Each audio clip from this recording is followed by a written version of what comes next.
Bismillahirrahmanirrahim. Assalamualaikum, halo hai teman-teman, saya Kiara. Saya Putri Wadatul Jannah, Hari ini kami akan melakukan observasi sejarah di Masjid Istiqlal, Jakarta.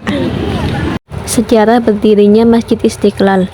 Setelah kemerdekaan Indonesia pada tahun 1945, cita-cita besar untuk membangun sebuah masjid yang dapat menjadi sebuah tempat kebanggaan warga Jakarta sekaligus tempat untuk beribadah sudah mengendap di hati warga Indonesia.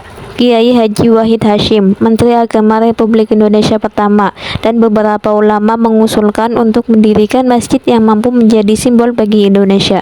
Pada tahun 1953, Kiai Haji Wahid Hasyim selaku Menteri Agama Republik Indonesia pertama bersama Haji Agus Salim, Anwar Djokroaminoto, dan Insinyur Sofyan dan dibantu sekitar 200 tokoh Islam pimpinan Kiai Haji Taufikur Rahman mengusulkan untuk mendirikan sebuah yayasan. Pada tanggal 7 Desember 1954 didirikanlah Yayasan Masjid Istiqlal yang diketuai oleh Anwar Djokroaminoto untuk mewujudkan ide pembangunan Masjid Nasional tersebut. Anwar Djokroaminoto menyampaikan rencana pembangunan masjid pada Insinyur Soekarno dan ternyata mendapatkan sambutan hangat dan akan mendapat bantuan sepenuhnya dari Presiden Insinyur Soekarno. Sejak tahun 1954 oleh panitia diangkat menjadi kepala bagian teknik pembangunan Masjid Istiqlal dan beliau juga menjadi ketua Dewan Juri untuk menilai sayembara Masjid Istiqlal. Penentuan lokasi Masjid Istiqlal sempat menimbulkan perdebatan antara Bung Karno dan Bung Hatta yang pada saat itu menjabat sebagai Wakil Presiden Republik Indonesia.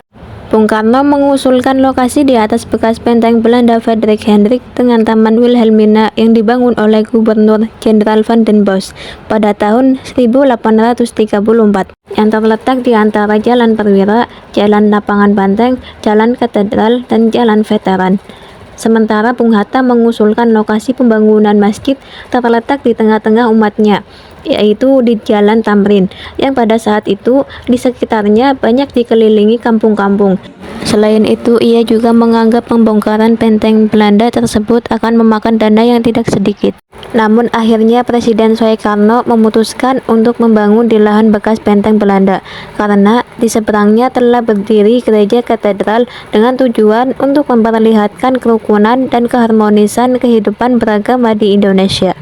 Selanjutnya pada pembangunan Masjid Istiqlal, pemasangan tiang pertama dilakukan oleh Presiden Insinyur Soekarno pada tanggal 24 Agustus 1961 yang bertepatan dengan peringatan Maulid Nabi Muhammad SAW dan disaksikan oleh ribuan umat Islam.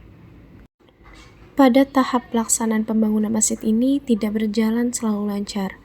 Sejak direncanakan pada tahun 1950 sampai dengan 1965 tidak mengalami banyak kemajuan. Proyek ini sempat tersendat karena situasi politik yang kurang kondusif pada masa itu. Berlaku demonstrasi parlementer, partai-partai politik saling bertikai untuk memperjuangkan kepentingannya masing-masing. Kondisi ini memuncak pada tahun 1965 saat meletusnya peristiwa G30 SPKI, sehingga pembangunan masjid terhenti sama sekali. Setelah situasi politik mereda, pada tahun 1966, Menteri Agama Kiai Haji Muhammad Dahlan mempelopori kembali pembangunan masjid ini. Kepengurusan dipegang oleh Kiai Haji Idam Khalid yang bertindak sebagai Koordinator Panitia Nasional Pembangunan Masjid Istiqlal. Alhamdulillah, 17 tahun kemudian Masjid Istiqlal selesai dibangun, dimulai pada tanggal 24 Agustus 1961 dan diresmikan penggunaannya oleh Presiden Soeharto pada tanggal 22 Februari 1978, ditandai dengan prasasti yang dipasang di area tangga pintu As-Salam dengan biaya pembangunan yang diperoleh terutama dari APBN sebesar 7 miliar rupiah. Alhamdulillah kami telah selesai melakukan observasi sejarah Masjid Istiqlal. Sekian dari kami. Wassalamualaikum warahmatullahi wabarakatuh.